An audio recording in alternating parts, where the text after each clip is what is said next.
નર્મદા તટના ગામે ગામમાં નર્મદા જયંતીની નર્મદા જિલ્લામાં ભારે શ્રદ્ધા અને ભક્તિભાવપૂર્વક ઉજવણી કરવામાં આવી હતી।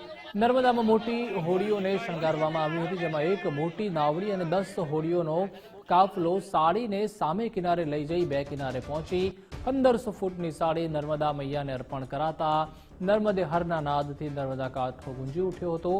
નર્મદા તટે નર્મદા સ્નાન અને નર્મદા પૂજનનું પણ વિશેષ મહત્વ હોવાથી ભક્તોએ દીવડા પ્રગટાવી નર્મદા સ્નાનનો પણ લાભો લીધો હતો।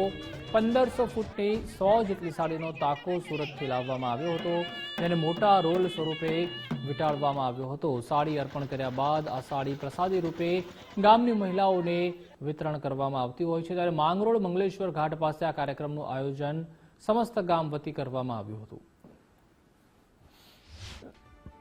मां नर्मदाની જન્મજયંતિ ઉજવવાથી સર્વ ભક્તોને આનંદ મળે છે। એટલે આ નર્મદા મૈયાની 1500 ફૂટ ચૂંદડી ઓઢાડી અને ગામજનો અતિ ઉત્સાહ અને આનંદથી આ માં નર્મદાનો ઉત્સવ મનાવી રહ્યા છે। આજે માં નર્મદા કુંવારી છે, બાળ કન્યા છે, શિવની પુત્રી છે।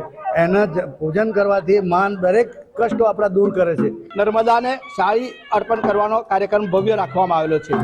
આ સાડી સુરતથી સરંગ સાડી મંગાવવામાં આવેલી છે અને આ સાડીની લંબાઈ 500 મીટર કરતાં પણ વધારે છે અને આ સરંગ સાડી અને માતા નર્મદાજીને અર્પણ કરવામાં આવે છે। 10 નાવડી દ્વારા આ નાવડી અર્પણ કરી આખી નર્મદાનો જે ઘાટ છે, જે પટ છે, એ સરંગ પટ માતાને અર્પણ કરવામાં આવે છે। શાસ્ત્રમાં લખ્યું છે કે નર્મદાજીના દર્શન માત્રથી તમારે મોક્ષ થાય છે। ગંગાનું આચમન કરો, ગંગાનું સ્નાન, યમુનાનું આચમન અને નર્મદાના તો માત્ર દર્શનથી કોઈ પણ પામરમાં પામર જીવ હોય તો પણ એનો મોક્ષ થઈ જાય છે। અહીંયા આગળ ઉત્તર વાહિનીની પરિક્રમાઓ પણ થઈ રહી છે અને એની મેં આજે નર્મદા જયંતિનો ભવ્ય પ્રોગ્રામ અહીંયા આગળ ઉજવાઈ રહ્યો છે।